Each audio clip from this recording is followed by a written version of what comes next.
Business Connections Live, the UK's leading online business channel.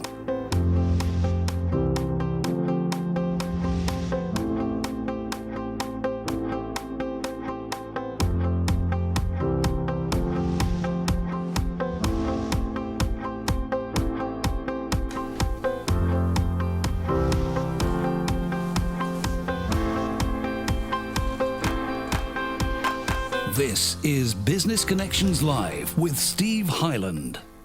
Hello there, welcome along. This is Business Connections Live, the program for entrepreneurs, SMEs and business owners. Bit of a different kind of show for you today. I hope you're going to enjoy it. I think it's going to be a real, eye-opener for you. Do you find yourself in a situation on an ongoing basis where you just don't feel like maybe you're not in control, or you just don't have the time or the control over your own destiny? If you find yourself like that some days, maybe you find yourself addicted to your smartphone. Maybe you find that at weekends you are picking your laptop up and you are opening up your emails. If you feel that you're losing just a little bit of control, or maybe you're feeling that you're not productive as much as you could be, then today's program is especially for you. My guest on today's show is Tom Evans. He's the author of The Authority Guide to Practical Mindfulness. Easy for me to say, The Authority Guide to Practical Mindfulness. If we're going to say it, we're going to say it properly. And he's going to show you how to improve your productivity, creativity and focus by slowing down for just 10 minutes a day. You're probably saying already, well, some days I can't even find 10 minutes to slow down in. But maybe at the end of today's program, you'll find that your life will be a little bit smoother, a little bit easier, and a little bit more organised. Tom, it's lovely to have you with us on the program today. Oh, it's a great pleasure to be here. For those people, that you've got quite a strange and weird and wonderful background. But before we find out a bit about you, in essence, what are we going to be talking about today? Well, the name that seems to be in vogue at the moment is mindfulness meditation. And this is a kind of Buddhist thing, but I've got to say from the outset that I'm not a Buddhist or an anythingist at all. I was a stressed out person in my mid-40s, and someone said, "You look really haggard and you should start to meditate." And I, like you were saying, I thought, well, one, I've got no time at all, and there's no way I could switch my busy mind off. But I persisted, and I learned to meditate, and I found that I had a much better day, and that was kind of how it all started. Right now, so you had a change in career. You changed the way you were going. You started off in the electronics industry. You were working for the BBC as a cameraman. You are fundamentally an electronics engineer. What drove you down the route? Was it very much a case that you were in a situation where you were finding you weren't having time, that you were just working too hard, you couldn't switch off?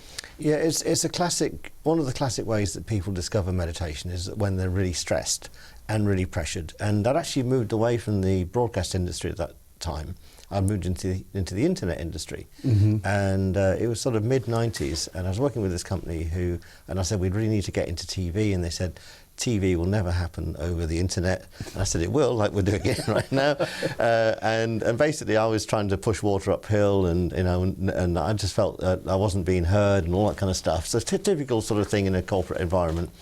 And just got very stressed with it all, looked haggard, and someone just said, "Look, you don't have to take this anymore." And it was that kind of also catalysed another career change that I wasn't expecting, really. Did you? I mean, you kind of alluded to the fact that you kind of nearly fell into this. Were you looking for a solution in your own life to resolve where you felt you were? No, it wasn't a midlife crisis. It was a midlife hiccup. The typical thing you do in your 40s when you think there's more to life than this. And so I was looking for the next thing, but I didn't know what it was. And I'd always been very lucky. I'd always fallen from job to job to job and been headhunted. I hadn't done an interview since I left university. People just found me. But I knew there was something nagging out there. I knew there was something else to do, and that I had another career in me yet. And that's kind of what got me into authoring. Authoring. Yeah. The big problem that we've got is that there is a confusion, I think, around, I mean, we're talking to professional business owners, we're talking to SMEs, entrepreneurs, who a lot of the time are really locked into what they're doing, nearly obsessive perhaps around what they're doing. You have probably found yourself in a similar situation at one stage in your life. But there are people out there that when you start talking about mindfulness to them, they'll look down their nose at you and they think, "Oh, it's the wacky arts that we're talking about here." That isn't what we're talking about today. These are concrete, hard things that you can do in your life to improve the way you approach things, isn't it? Yeah, and I should emphasise there's a difference between mindfulness and meditation, and there's also a term called mindfulness meditation, but there's loads of scientific research nowadays that proves that it really, really works. So you get short-term benefits like reduction in stress, reduction in blood pressure. You are calmer, you're a nicer person to be around. I could do it being a nicer person. You're a lovely person. You get medium-term benefits, you become more creative and you start to find out you've got more time on your hands. But also the latest scientific research is showing that it's actually increasing people's longevity and it's delaying the onset of diseases like early onset dementia and that sort of thing. So there are a lot of benefits to this. Once we start going down the route of those kind of claims and things like that, there is proper hard evidence that suggests that those benefits are real. And there's lots of ongoing research, because maybe the research will only be going for 10 or 15 years, so to get research that's proves its longevity, it might be a little bit apocryphal at this stage, but there's certainly a lot of interest in it. And there's certainly a lot of educators that are using it, a lot of businesses that are finding it. But for me, it's all about the empirical side of things. I noticed that I got more time, I got more things done with less time. And what is really key to all of this is actually this very strange thing about the normal human mind. And we don't think about this. We don't tend to think about our thoughts. Well, we don't seem to know very much about it anyway. I mean, we seem to be at the very beginning of our journey about discovering what the mind is all about. Let's talk about something, because people are going to be sitting there, they're thinking, really saying that he gets more time out of his day, yet he's meditating, therefore he must be stopping to meditate. Let's talk about meditation. Do we all have a misconception of what meditation is and how we should do it? A very good question, because yes, we all do, and we're all natural meditators. If you've ever driven somewhere on a familiar route and you don't remember getting there, and you just did it on So we daydream. Yeah, you fall into a light meditative state. So we're natural at meditating. And meditation isn't about having no thoughts at all. It's about having a different relationship with your thoughts. And what is known, and this is absolutely key, and you will know this intuitively and intellectually, is that the normal human mind can only experience one thought at a time. So if you think about what you're thinking about, what you were thinking about gets replaced by a new thought of you thinking about that thought. If that's not too complicated. Yeah, that was a little bit complicated there, just for a simple mind like myself. But we do have this issue, though, don't we, where if you suggest to somebody a particular picture or an image, and then you ask them to be thinking about something else, people find that very difficult to do. Yeah. So once again, and when we're conscious, we can think of a number of things. Is it 3 things we can think about consciously? Subconsciously, we can think about more things. But there is a limit to our capability, our capacity. Yeah, so you could be driving along and driving the car perfectly well and chewing gum and having a conversation. Yeah, but if you're having a conversation, you can't think at the same time. So we can't talk out loud and talk in loud at the same time. And you can't think and listen at the same time as well. Just try it and you'll see what I mean. Right, so meditation. Somebody's just whispered in my ear that women can. How very dare he? And I did say the normal human mind. With a bit of training, you can actually run more than one thought stream. Hey, listen, we're both digging holes for ourselves now. Exactly. We're going to talk about the 4 methods of meditation, the 4 modes of mindfulness on today's programme, why you can meditate without being mindful, and be mindful without meditating, how mindfulness leads to timefulness, and how timefulness leads to kindfulness. But how does this all relate, do you and does it relate to people that are entrepreneurial, that are business owners, that are running an organisation? Are these skills that everybody should have? Absolutely, because in business, if you're an entrepreneur, you've got to be ahead of the pack. And any business is reliant on its source of ideas and innovation. And one of the things that I wrote about very early on in my career as an author was this book called The Art and Science of Lightbulb Moments. And I discovered how lightbulb moments come in, and they come in when your mind is quiet. So if your mind is talking, the idea doesn't get a look in. Also, as an entrepreneur, the best entrepreneurs actually follow their gut. And our gut mind now, it's been proven, has got more neurons than a cat's brain, and it's an active mind centre. Scientists again. Now, I've done a lot of research into this myself for other reasons, and of course, people don't realise that the whole of your digestive system is actually got brain cells all the way around it. It is an independent brain working in your body, isn't it? Yeah. And we've got one in our heart as well. But the one in the gut does more than just work with all the enzymes and the digestive process. It is also a very primitive brain. It's a sort of brain that stops us stepping out in traffic from a pavement or just coming to a T-junction. It can actually see, so it can actually, it's got low-level vision. In the same way our vision isn't in our eyeballs, it's in processing in the back of our brain. It's got very early stage vision. And it's all from an evolutionary perspective. It kind of makes sense that that's how early life forms worked. But all of this has now been proven in MRI scanners. And the weirdest thing about the gut mind, and some scientists in Sweden have seen this, is that it seems to operate 5 seconds ahead of our conscious mind, which is kind of how you might know who's on the phone before the phone rings, that kind of thing. So that could be where that's all emanating from. What we're going to do on today's program, we are going to be looking at how you can bring that mindfulness, that practical mindfulness, in just a 10-minute segment, how you can bring that into your business life, into your private life, into your life, in inverted commas, so that you are functioning in a better way. I think the trouble is that in society, we're just too busy. We sometimes don't have an opportunity to stop and to just think. And of course, it's the kind of things that parents tell their children, stop and think about what you're about to do. But if you do stop, how do you then get into that right state of mindfulness? We're going to be explaining all of that to you on this edition of Business Connections Live. That's all that comes.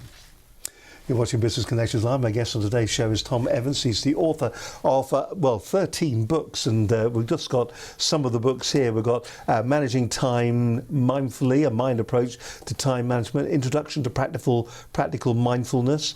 We've got this one here, The Art and Science of Light Bulb Moments.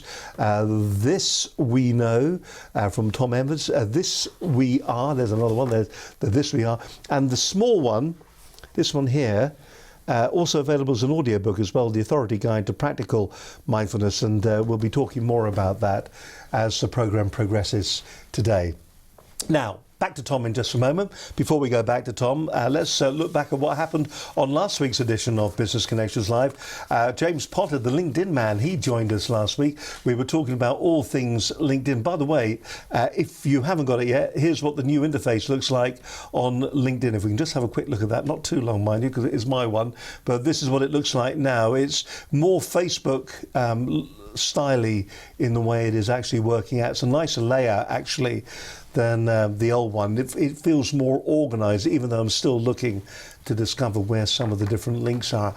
It was a great show last week. James explained that really, do you need to be connecting with thousands of people on your LinkedIn profile, or should you be connecting just with those core people, your friends, people who you actually know, people that you have actually met? And once you do that, is that not a better way to leverage the results from LinkedIn? You know somebody and then you can see and talk to them about who they know, because it's all about friends, it's all about proper networking, and you ask them because you know them and they know you for an introduction to somebody else. And that was what he was really saying last week on the programme. So do you need thousands of connections on your LinkedIn profile to be successful on LinkedIn? Or would it be better to have maybe 10 people that you know who know 10 people? All of a sudden you're looking at, there's 100 people that you've got access to for business-to-business development. It was a great show last week. If you haven't seen the whole programme, I do suggest you go onto our website at businessconnectionslive.com and watch the show. But just to give you a bit of a taster, here's James Potter, the LinkedIn man.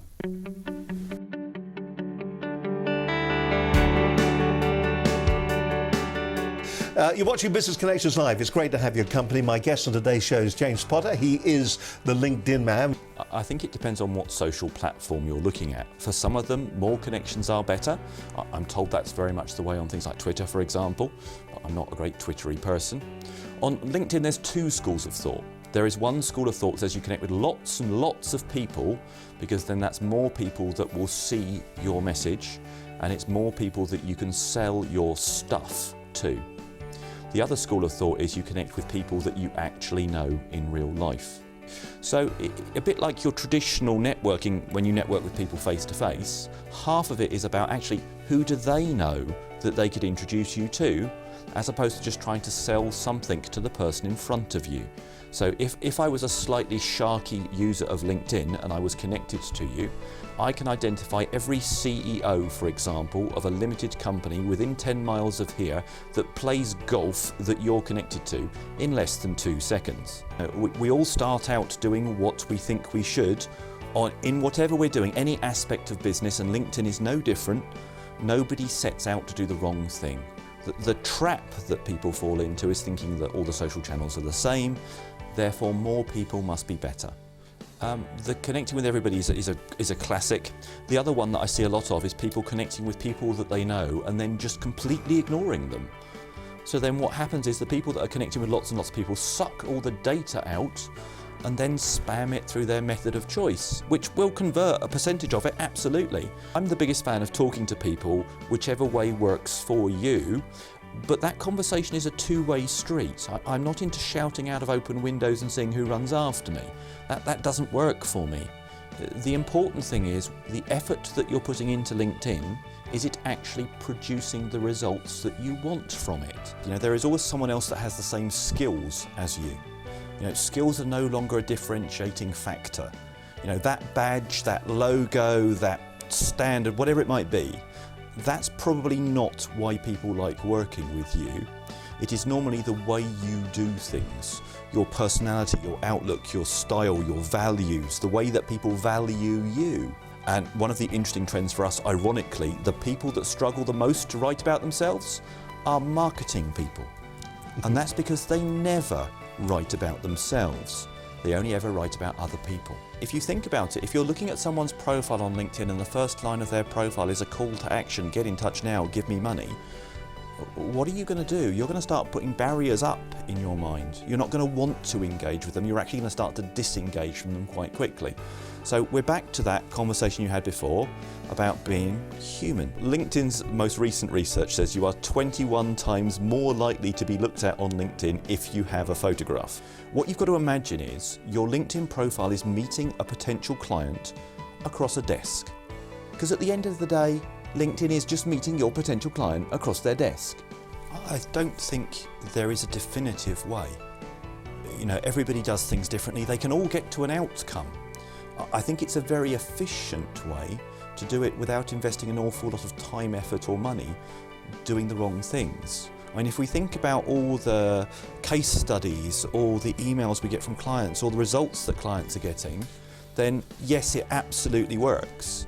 My name is James Potter, although most people know me as the LinkedIn man, as I spend my entire life running around the world teaching people and talking to people about LinkedIn. The common things that I see people failing on unintentionally on LinkedIn is they forget to be themselves. Yes, we're all business professionals, but we all have personality, style, outlook, belief, behaviours and values that we often forget to write in our LinkedIn profile. The very things that differentiate us from our competitors, and unfortunately, we leave them out. We also forget to talk to people on LinkedIn. Too often we become stoic, we become British, we become pushy salespeople that we aren't in real life, where in fact all you need to do is just talk to people like you would do in real life. We often connect with people because we'd like to have a conversation with them. We think they might be interesting, but really all we're doing is swapping a little bit of data. We're giving them a large door into our world and everybody that we know, and they are giving us their email address so that we can potentially spam them time after time after time. And I don't know about you, but I don't react very well to that sort of response. If only you were to look at the connections of your connections, those level 2 connections, and then talk to the people that you know so you get an introduction, a bit of background and a referral, they convert significantly better. So think a little bit differently about your LinkedIn and just treat it like a room full of business people and act the same way, and it'll work much better for you.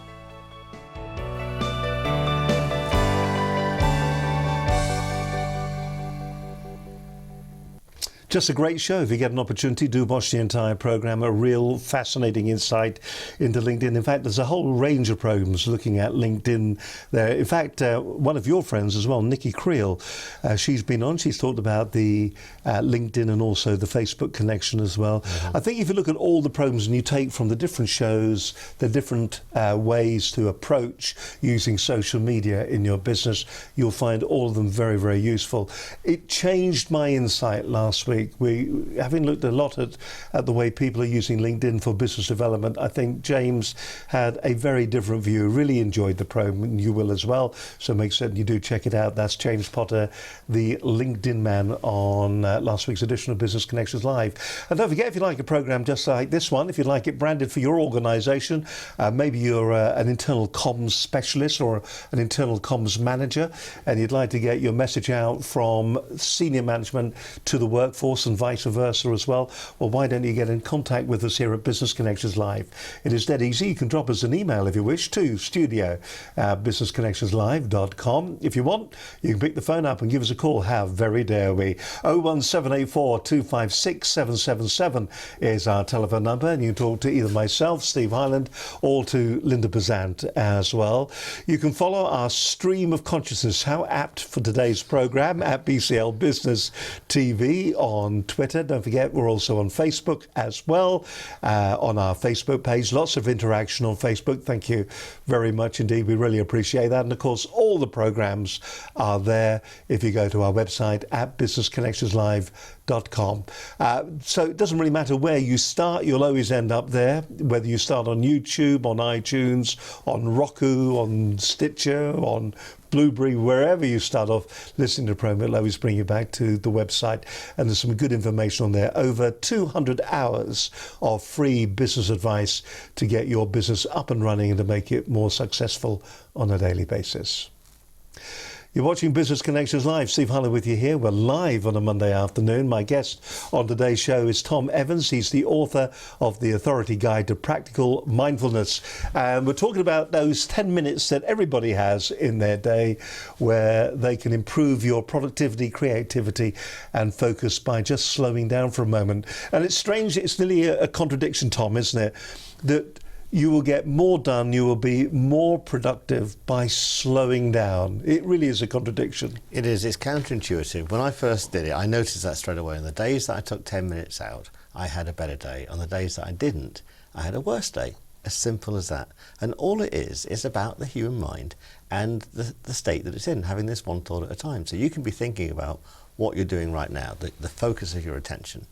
You can be thinking about something that didn't go so well yesterday, a conversation that you replay in your head, or you could be rehearsing a speech from tomorrow. And as soon as your mind wanders, and our minds do wander, you lose attention. And then we get these pesky interruptions as well that come in. So what meditation does is allow you to get more control over what's going on inside your head. And it's, as I said, it's not about having no thoughts at all. It's about having a different relationship with your thoughts. So if you do have that thing going round and round your head, the wedding speech you've got coming up at the weekend, you can just say, okay, I'm working right now. I know the wedding speech is going to be fine. Don't think about that right now. And you can come back to what you're doing. If a conversation's been going round and round your head of someone that might have annoyed you yesterday, you say, okay, that's a done deal. Let's come back to where we're doing right now. Meditation gives you that control over your thought. It's lovely.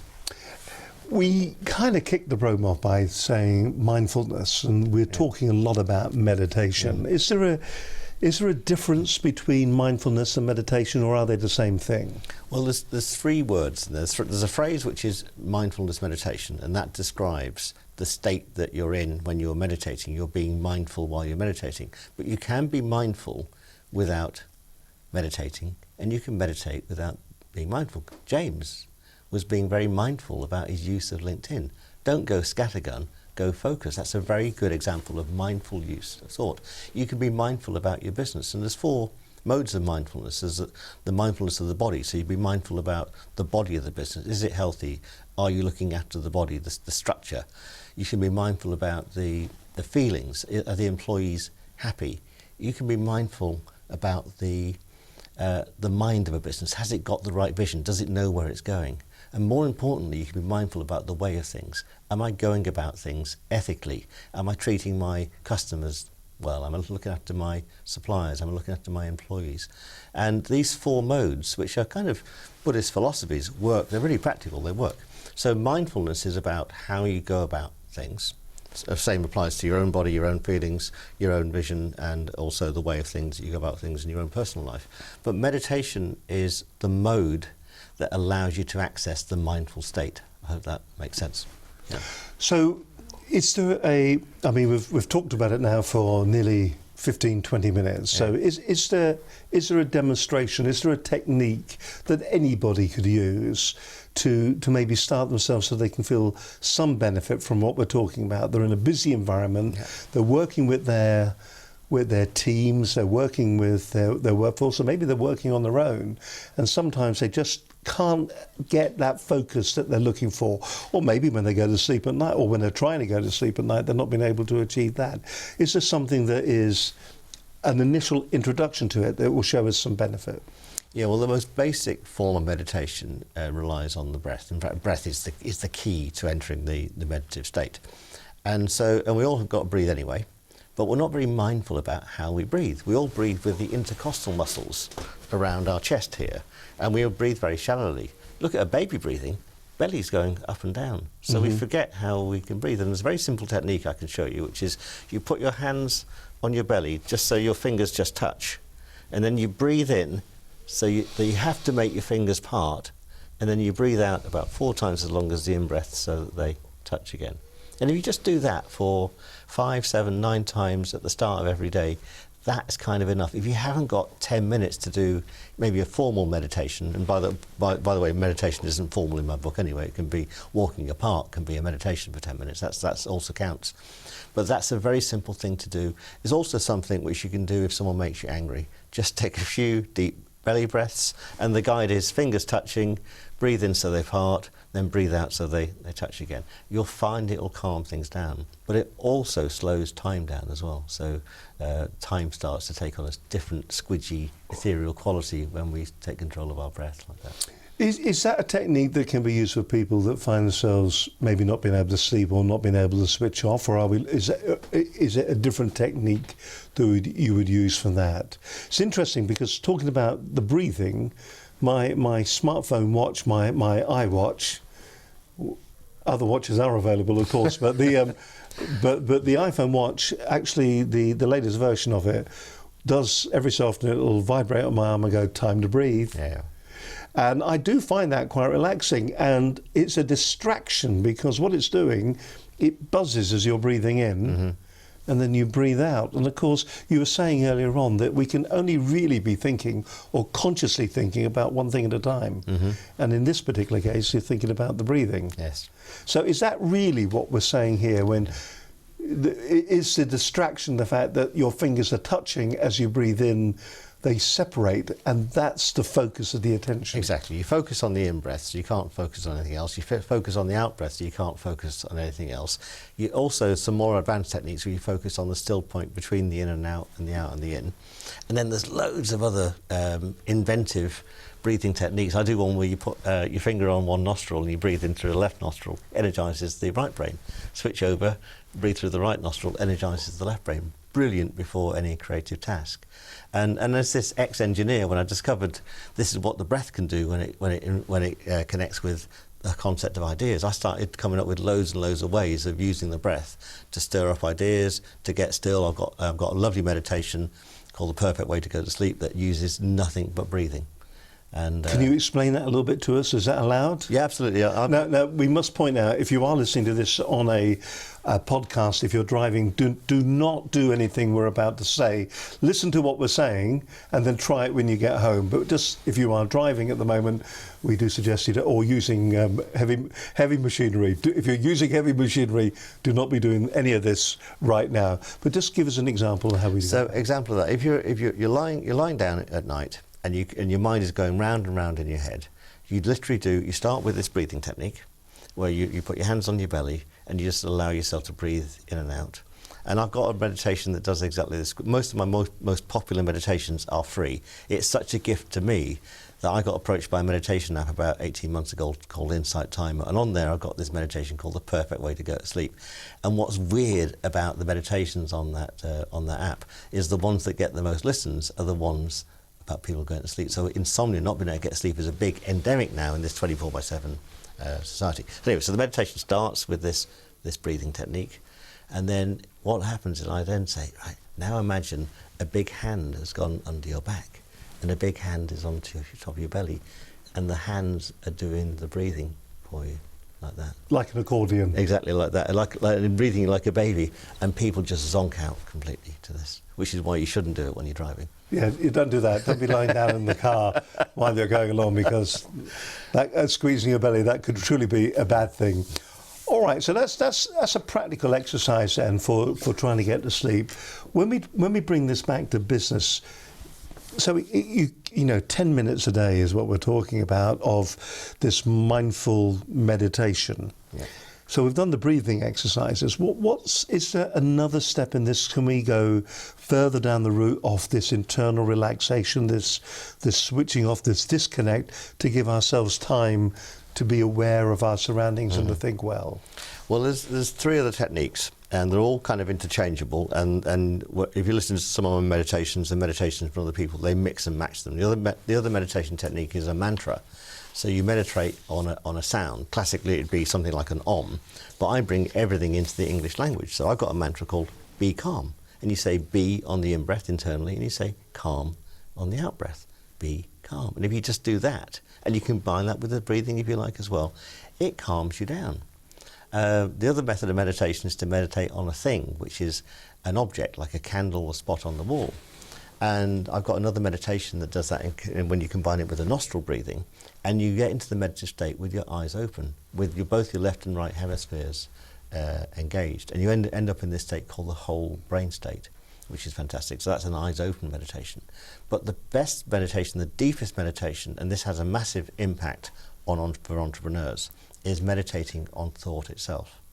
Now this is something I can't do live on air. It's an eyes open thing, but there's a free meditation on my site that does all this sort of stuff. Yeah, good. And then when you meditate on thought itself, you start to form this different relationship with your thought. So you start to know the difference between the internal dialogue, which is me thinking, replaying conversations, having future conversations, an idea, a light bulb moment that's come in.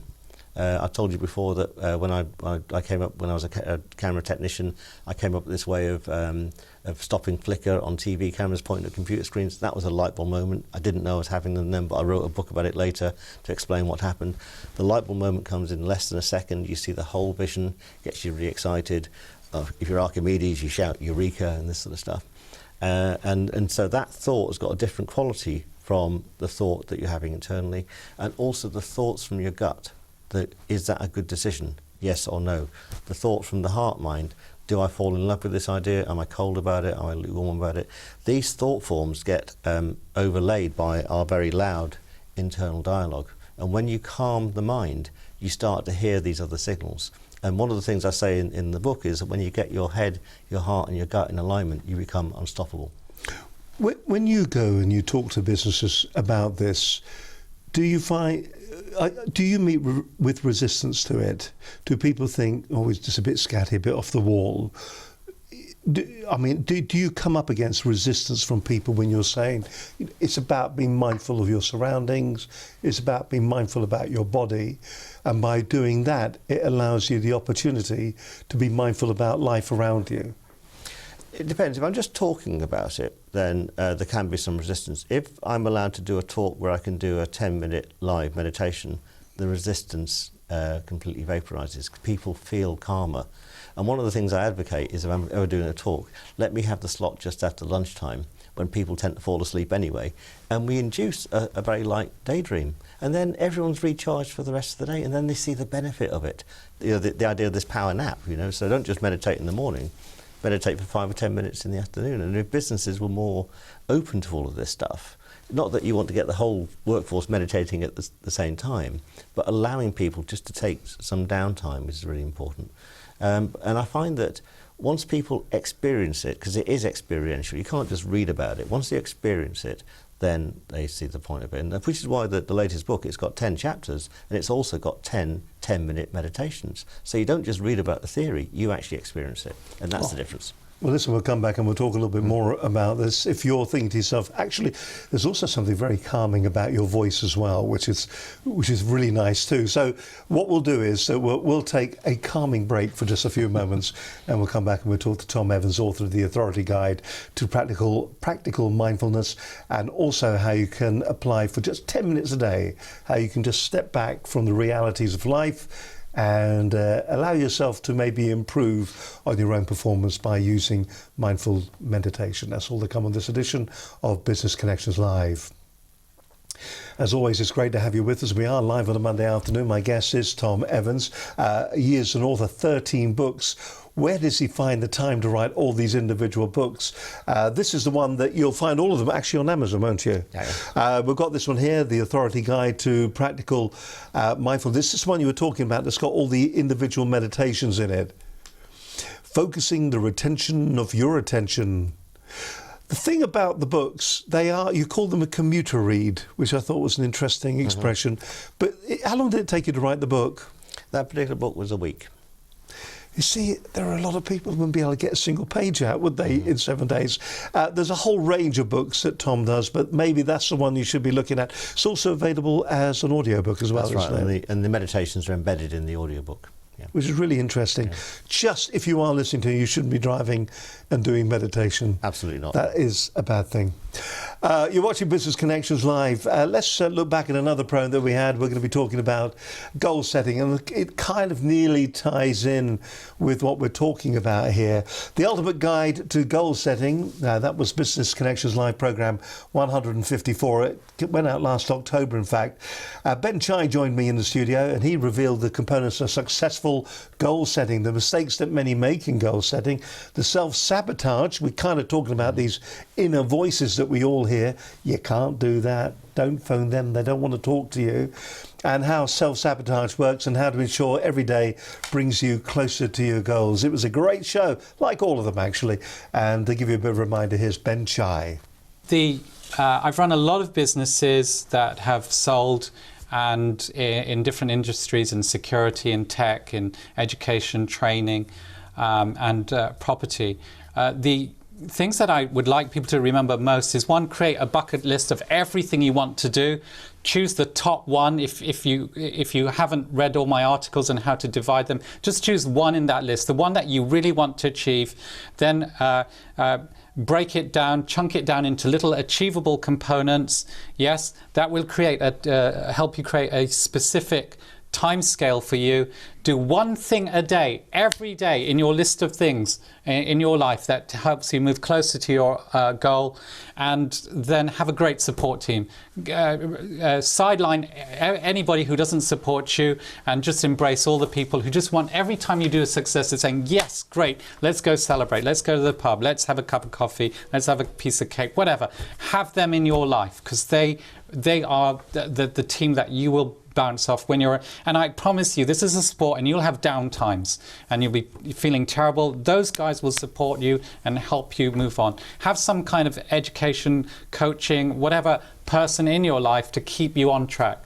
The biggest thing that people need is accountability. Ben Chai, a great show there on goal setting. It's all down to accountability. I noticed, Sarah, that you said that what he does is that he will stop for a moment and he will organise with someone to have a cup of coffee and a piece of cake. And just recently I've been sending out a message using LinkedIn to some of my contacts saying that we should have a cup of coffee and a bun. Yes, very nice. But I've been using voice recognition, and the bun has turned out to be somewhat distorted. And for all the people that I've offended, I just like to say, I'm dreadfully sorry, but but I just need to pronounce the N better. Thank you very much, Judge. I'll be appearing in the next couple of weeks, and I'm sure I'll get off when I explain all. You're watching Business Connections Live. It's lovely to have your company with us today. My guest on today's show is Tom Evans. He's the author of The Authority Guide to Practical Mindfulness. We're discussing how to improve your productivity, creativity, and focus by slowing down for just 10 minutes a day. We've talked a lot about the left and the right side of the brain, and also the clarity, the imposed silence. Is a bit like switching off your receiver and getting no noise whatsoever. That, I suppose, a lot of people, when they're sitting on a quiet summer's day and they start to concentrate on the just the general natural sounds that are around us, can sometimes open up all sorts of perspectives and different thoughts, can't it? Yeah, and also notice the coincidences around you as well. Notice other people. You go to a business networking meeting, don't have the script inside your head of all the things that you want to get at. Listen to what other people are saying. When you're being interviewed, really listen to the question and be mindful of the audience, the audience being a business audience. So, for example, last year when I wasn't planning to write a book, publisher turned up and said, would you write a book? And I thought, yeah, I'll notice that. That sounds like a thing I should do. I could saw the context of it. I check in with the heart. Do I love the idea of this? Check in with my gut. Does it feel right to me? So, yeah, I just didn't do it from an ego perspective. But I'm just thinking that there must be a sequence of events that allows that to happen.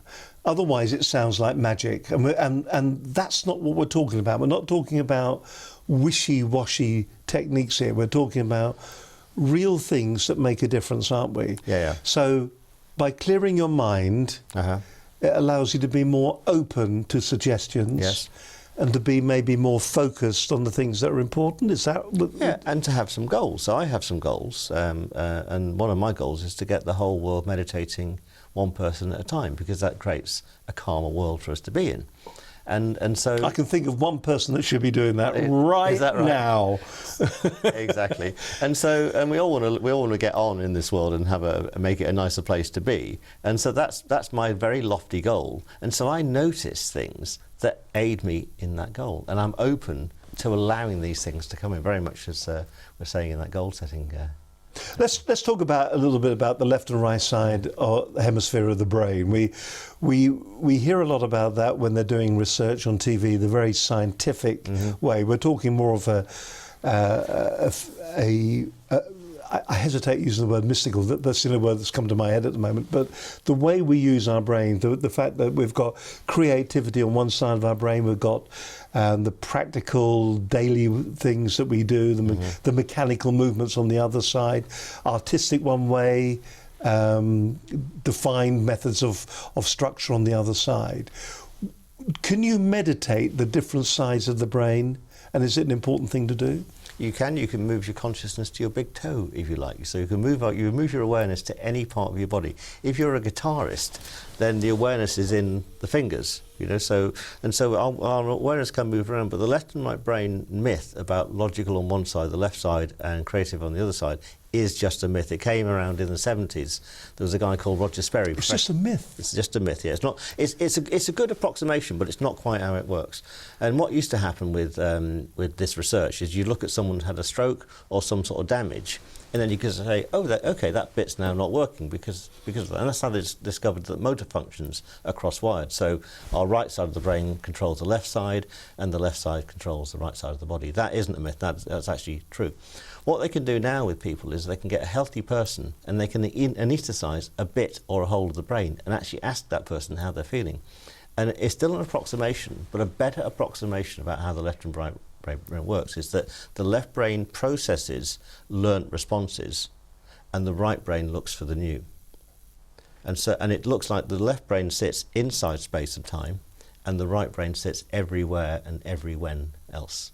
But when you get the whole brain working together... I've sat there and I've just let that go. What does that mean? What have you just said? Well, imagine someone's right-brained. They say they're very dreamy and their head's in the cloud. They never get things done. If someone's very left-brained, their devil is in the detail, and they never get things done because they're always crossing the T and dotting the I and this sort of stuff. But when you get into the whole brain state, which you get induced by either yoga, but yoga does this as well, or this alternate nostril breathing, you end up in this state where you jump outside space and time, and I call it the EMT state, extended me time. And the job that you've got on hand seems to get done in the time that you've allocated to it. Now, can we get into that EMT time? Can we get into that? Are there ways to meditate into it? Are there ways to be aware of it? Exactly. So if you meditate in the morning and then you then do a task, it's very easy if you're self-employed like me because I don't have to commute anywhere, so I haven't got this thing that interrupts the meditative state. So I slide straight from meditation to the creative state with my eyes open, and I stay in the meditative state for as long as possible. If you haven't got that luxury, then I've got a meditation which is free called Getting in the Zone, and that does the same thing. You just do it for 10 minutes before you start your creative task and stay in that time. What happens then is very weird, is that not only do you get more things done in less time, because your brain isn't emitting thoughts, then you don't tend to get as interrupted as well. So you can finish a task and then the phone can ring or an email can come in. It's quite weird. So when you apply, do you run your this is a business, so this runs as a business, doesn't it? Yeah. So when you apply that to your business, the benefits are what? Well, two things. One is that you become luckier. This is apocryphal. I don't have any scientific... all right. It just seems that you land on your feet all the time, and you don't have to worry too much about things turning up. So I don't worry about where the next client is coming from. They just seem to turn up when my bank balance gets a bit low. I didn't have to worry about that publisher turning up. It just turned up. And at the end of the last year, I got approached by... I knew I was going to do some more meditations this year, but I didn't know what they were. And I got approached by a wellness company in America saying, would you record some weight loss meditations for me? So that's obviously the thing I need to do now. So I've just launched them last week. But is it the fact that you're making yourself more open then to the opportunities? That a lot of people are so focused on what they're doing right now, this moment, that they miss those opportunities. They pass them by because they didn't see them coming. They don't see them passing them by. Whereas with what you're doing is that you're pulling yourself back and you're allowing yourself to be aware, to be conscious. You're kind of cutting through the noise a wee bit. Exactly. So to take that business networking meeting, so you go into the business networking environment, and a lot of people would sort of get their business cards out and aim for people. My attitude would be to go there, just stand back and allow people to arrive. You see, you are everything that is wrong at networking events. If you listen to other people that have been on the programme, you are the wallflower. Oh no, but I'm always busy and active, you know. So, and then people turn up, and but I'm not anxious about going there and not meeting the right people. The right people just need to turn up. It's a slightly different, subtly different outcome. Let's talk about this whole thing about the perception of time. Mm-hmm. Because everybody says, I don't have the time. Mm-hmm. Time is the thing that is stolen the most from everybody. Mm-hmm. As a business owner then, what do you do to resolve that? How can you help people resolve this lack of time? Well, it's interesting. Firstly, we must bear in mind that time, as we know it, seconds, minutes, hours, weeks and months don't exist. Men made them up. And they're really useful because it made sure that I turned up on time for this interview today, which is really useful. And other people watching it live turn up at the right time. So our time system is really good because it allows us to make sure all the planes don't land at Heathrow at the same time. Because that'd be a bad thing. That'd be a bad thing. So we like time, right? But what's happened as a result of it, and especially now we've gone 24/7, 365 days a year, we've become enslaved by it. So because time is a good thing and it's got some negative connotations, we just dump the negative connotations. So for example, when I'm writing a book, I will make appointments with all the chapters in the book. And so that let's say I've got a 10-chapter book, I'll make 10 appointments with them, and I won't book clients in on top of those appointments, which is kind of handy, and the book gets done. So I don't let things come in. Otherwise, I never write the book and never get done. So is this the next stage on to something that doesn't exist, but to time management? Exactly. Is it just being aware of what time really is? Exactly, yeah. I wrote a book about this, Managing Time Mindfully, again, and this book explains how we can not only manage our days, so we can manage our days, so find out when you're most creative. Some people are more creative in the morning, some people are more creative in the evening, and then manage your time, so you then book that out for you to get your creative task done, then then you can map the days. You can do different things on different days of the week. So I always have a free day on Friday, and I always have weekends off. Very important. And so I do different tasks on different times of the day. But I also, this is slightly esoteric, but it works, and vintners will agree with me here. I manage things to the moon phase. The moon was our own calendar, and we've forgotten about it. And if you time yourself to the moon phase, so I start a new project on the new moon, I launch things on the full moon. If I'm doing a book launch, I always time it to the full moon. More people turn up. And vintners will plant and reap their harvest now to the moon phase. Sailors swear by it, otherwise they die because of tides. But what's really, really interesting is, and I only found this out after writing my third book, is that I wrote them all in spring. So it was like I was springing forward. So I don't try and write a book now in autumn or winter. And all that's happened is I've just got back in tune with natural time. And we've forgotten about that because of our man-made.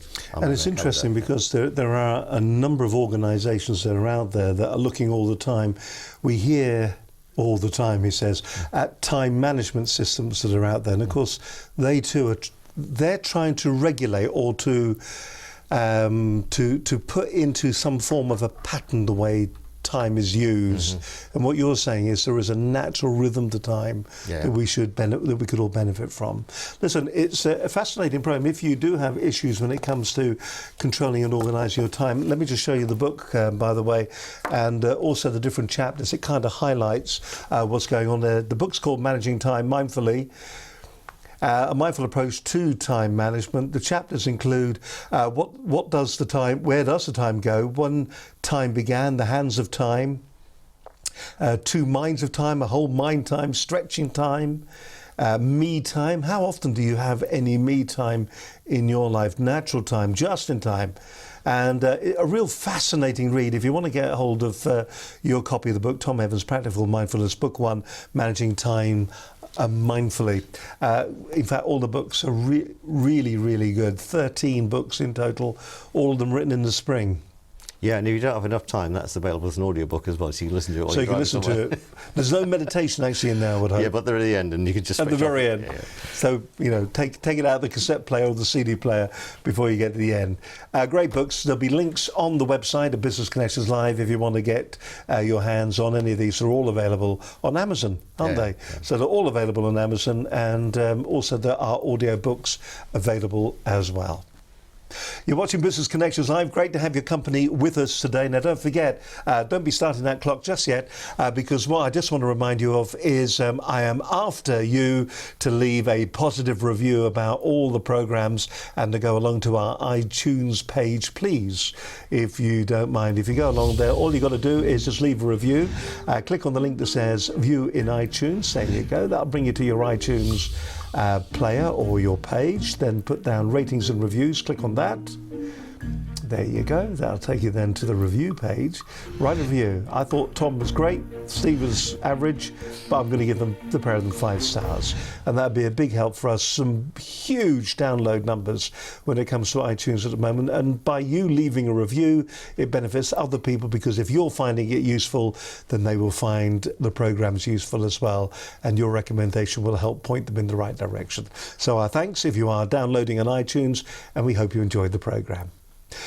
You're watching Business Connections Live. My guest on today's show is Tom Evans. He is the author of The Authority Guide to Practical Mindfulness. He's also going to be discussing how in 10 minutes you can focus on improving your productivity, creativity, and slowing down what you're doing in the day, getting more out of your day as well. Tom, is there a thing that... a program that you would suggest to people? We've talked about the breathing, we've talked about being aware of where we are in our heads, about the left and the right spheres of our brains. Is there a program that you would suggest to entrepreneurs that they should do? That 10 minutes, how would you describe the 10 minutes to them? Well, I think you can be very, you can be quite prescriptive about it as well. And as an entrepreneur, I'd say, what is the issue? So is it stress? So do a breathing. Well, let's assume then it's stress. It's stress. So I need a program then for 10 minutes. Yeah, exactly. I'm stressed. I don't feel that I've got enough time in my day, and I'm not sleeping very well. Okay. How do we? Sounds like me actually. How do we go about resolving that? Well, I've got to say, come back to the book, because the meditations are free with the book. Right. So so there's 10 meditations, and each of them tackles a certain thing. So it starts with just for today. So this is a great way of starting your day up. There's a meditation there called Just for Tomorrow, which is a great way of setting up the best time tomorrow. There's a meditation called Just Breathe. There's a meditation called Just a Thought. So do you do each of the meditations separately, or do you do them all together, or do you spread them across the day? I recommend people go through them. The program is a 10-day program, so after 10 days you are completely blissed out. Right. So it's designed that you'll get nicely addicted. So if you've got an addiction, you replace that addiction with a nice addiction, which has got these lovely positive side effects. And so I recommend people go through it in the order that I've done them in first, and then dive into them in the order of where the pain might be, or the problem might be, or the opportunity might be. Because there's one there called Just a Thought. There's one called Just Musing. Just musing is a way of bringing ideas in off the top of your head. There's one called Just Imagine, which is about imagining a better future for you and your business. There's one called Just Be, which gets you into that lovely state where things just arrive. So they're all designed with a certain function. This engineer's designed them so they do something. But if you're new to meditation, go all the way through first and then dive into them as your heart tells you. It's a fascinating read, actually, just looking at this, The Journey Ahead. This is what it describes as the journey ahead. On this journey, you will discover how to relax, improve your well-being, and increase your vitality. As we are naturally inefficient, you will learn the secrets of staying focused to counteract this tendency. We will explore how we get in the zone and allow the two halves of our brain to work in harmony. And the book, I think the thing that struck me about it, you said you wrote it in how long a month? No, 5 days. In 5 days. You know how when you read some of the e-books that you sometimes see, and they're all double spacing with large writing, and you think, yeah, that took them 2 minutes to write. I mean, this book is crammed, packed full of information. If you just look at it, you'll see starting the best time to plant a tree is yesterday. We'll find out where that expression comes from in just a moment. But starting the best time to plant, blah, blah, blah. And you can see there is lots of great information in here. Relaxing, making your days run smoother as you work your way through. Some nice quotes as well in there, but taking you through the process that you need to do to allow yourself that, I suppose, that time to think, that time to breathe, that time to be conscious, to be aware of all that is happening around you. And you know, we live in a busy world, and it may feel counterproductive to actually be going down that route where you stop and listen. Mm-hmm. But I suppose, and listening to yourself is the most important thing. Yeah. The expression about the tree, the best time to plant a tree was yesterday. So where does that come from, and what does it mean?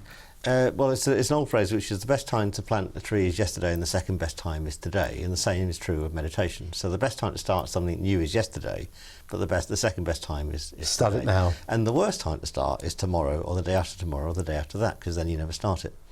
And what's great about all this stuff is it's essentially free. I've said this 10 minutes, you can listen to one of my meditations. I've got loads of free meditations on this app. But actually walking in a park for 10 minutes, breathing in fresh air is all it takes. It's just chilling out a little bit. When people come to see you, are they surprised initially when you give them your advice, your guidance? Or when people come to visit you, are they already, do you feel, open to the suggestions? Well, nowadays, and this is true, I think true for any business, how do you find clients, or how do you get them to find you? So what I've found a long time ago was that instead of doing any advertising, I will just generate content. So my books and my meditations and my courses, my Twitter feed, my LinkedIn feed and my Facebook feed, all of these things are full of content. There is no observing of current events. I never tweet anything about Mr. Trump, because loads of other people are doing that. I'm not going to add anything to that debate per se. I'd love Mr. Trump to meditate. That'd be fantastic. You heard it here first. That'd change the world. But I'm not going to add anything to that, and so I'm just generating content all the time. And that 9 till 11 o'clock in the morning, which is my creative time, generates my advertising, and my advertising is just content that's out there that brings people in. So when people come to see me, they already know where I'm coming from. They know that there's a different thought process going on. They know that that I'm an advocate of mindfulness meditation. They know that I'm doing it from a practical perspective. It's not just to bliss out, which is it can or to relax. It's actually to get something done, to get more things done in less time, and to allow the world to turn up at your feet. What about the medical world? How do they look upon this? Do they accept this as an alternative or as a way forward? What's their kind of reaction to this, or do they debunk it? No, I think it's more and more acceptance now. You have got a few entrenched materialistic scientists out there that think it's bunkum, but in general, people are liking this. I've got a dentist who's got the book in his reception. He says people love it. It sort of takes their mind off the drill, and more and more people are actually putting meditative music on when stuff has been done of that nature. If you're a medical professional, people are finding there's great benefits. But the best benefit, the best results I get is in this this app that I'm on. You get live feedback from people. You can see who's meditating right now, and they leave feedback like saying, "It's just got rid of my headache." And of course it would, because the headache is stress. It's not an internal thing. It's actually stressful muscles. And so people keep apocryphally coming in and saying, "You just solved this this problem, this medical problem." Now I'm not out there claiming I'm a healer or anything like that, but I know that meditation does actually have some fantastic beneficial results. And what they're finding now is also it's helping with recuperation time. So people are not hogging the beds as much as they are. So it's coming in. It is a bit slow, but remember, meditation has been around tens of thousands of years. So it's more a question, I think, of the medical profession catching up with what it's all about than anything else. I think it's interesting because it is alternative treatment, isn't it? The art of the aromatherapeutic massage and things like that, which are based around the oils and the smells, once again, that are evoking emotions in the way that people feel about themselves. And of course, I think what's interesting is that sometimes is it the suggestion of doing it that is the cure, or is it the doing of it that's the cure? And the answer is it's both. And I'm not in it. I would love a world where our conventional medicine, our fantastic allopathic treatments. I got a Labrador ran into my knee about a year ago, and I broke my leg. I was very happy to go into A&E and get it Absolutely. sorted out. Yeah? But it's using these other techniques like aromatherapy, like yoga, acupuncture, and meditation in parallel with traditional techniques. And if we did this from the outset, if you do meditate, it lowers your blood pressure, so you've got less chance of getting ill. And my mantra is, why not live for longer, so you don't end up going into the doctors or into a hospital in the first place. In your own life, you say that you've opened doors for you, and it always seems to have turned up physically. Has it lowered your blood pressure?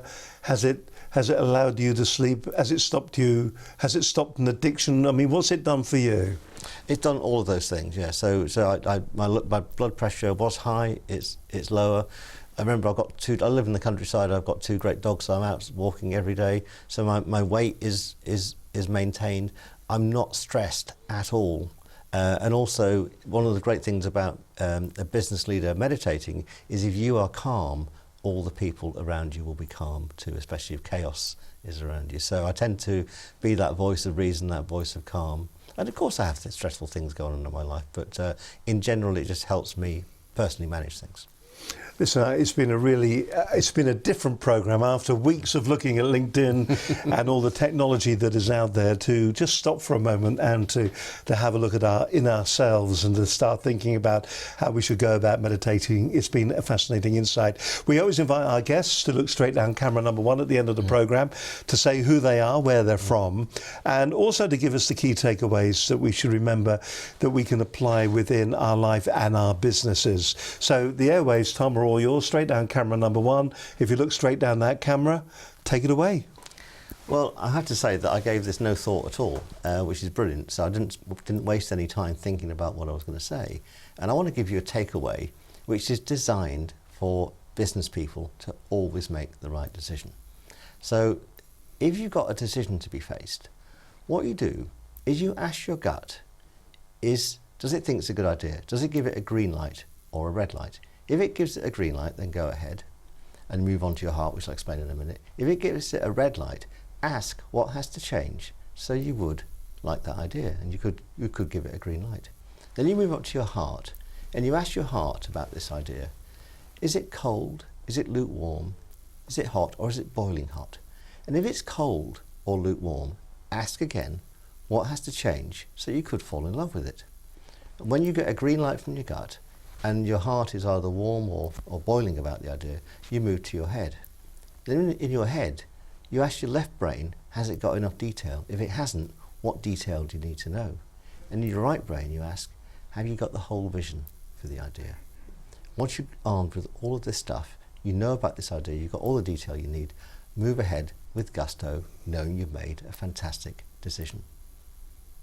Brilliant, absolutely fantastic. He's got a very relaxing voice, hasn't he? He's got a way with him.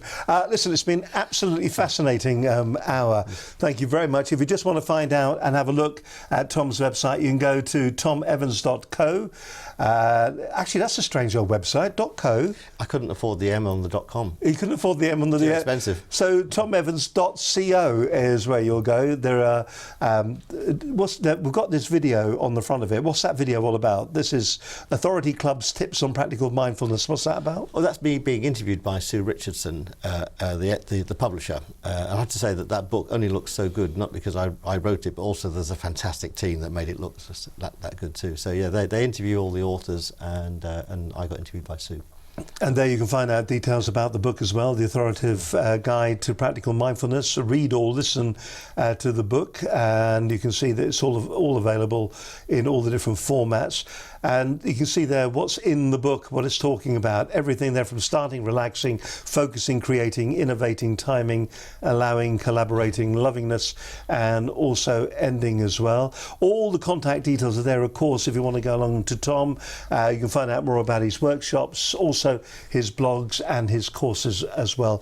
Tom, can I thank you very much for coming in for what is a very different programme today, but a really interesting one. If you're a business owner, I'm sure it'll be well worth going along to Tom's website and finding out more about what he can offer. Maybe, just maybe, if you're thinking to yourself, you know, I am stressed up to the eyeballs and I need to just pull back for a moment and just relax for a second. Maybe, as Tom would say, that you would get a lot of benefit from just doing that for 10 minutes each and every day. Don't forget, the book is available right now, The Authority Guide to Practical... It's not easy for me to say this, is it? To Practical Mindfulness. It is available, and you can download it, of course, from Amazon, and it is available as a audio book as well. Tom, thank you very much indeed for coming in. All right, we'll just do a little bit of the housekeeping then before we do leave. I hope you found today's show useful. I am one of those kind of people. All of this really appeals to me because it's like when you talk about NLP to people, sometimes people will hear the word neuro-linguistic programming and they think, it's another magical art. And of course, all it is what we do to each other each and every day. We read each other. We talk to people in persuasive ways. And NLP, I suppose, is the formalization, if there's such a word, of putting that into a book or into practice. And then you look at all the other treatments are out there for getting ourselves well. Kate Cook came on the program talking about what we eat. We are what we eat. So all of this is all kind of connected, because at the end of the day, we are just a machine that we feed with food, and we've got things that are happening inside of us that we've got to be aware of and conscious of. Life doesn't happen around us, life happens within us, and I think we've just got to be aware of that. Okay, let's talk about what's happening in the next couple of weeks. Next week's programme, we talk to Jerry Brown. I met Jerry the other week. He's 71 and he is still doing marathons. The Customer Lifeguard is what he's called, with 4 key principles for delighting your customers and transforming the fortunes of your organisation. He also believes as well we don't complain enough. There's a man that's got high blood pressure, if ever there was one. But he says we should all complain because we let all the companies off the hook. We'll ask him about that next week. Coming up on future programmes, Antonio Falco talking about sales. Motivational speaker Nigel Risner is going to be joining us as well. Deborah Hume, she came and talked about neuroscience. which is kind of akin to what we've been talking about today. Ali Crump from IAE Drive Tech, about how you look after your car fleets. And Jackie Jarvis and Warren Knight, to name but a few of the guests that are coming up. Listen, hope you've enjoyed today's program. It's been an absolute pleasure having your company with us today. So a little bit of mindful thinking is what we should be thinking about right now. So breathe in, breathe out. See you next week. Bye for now. Bye.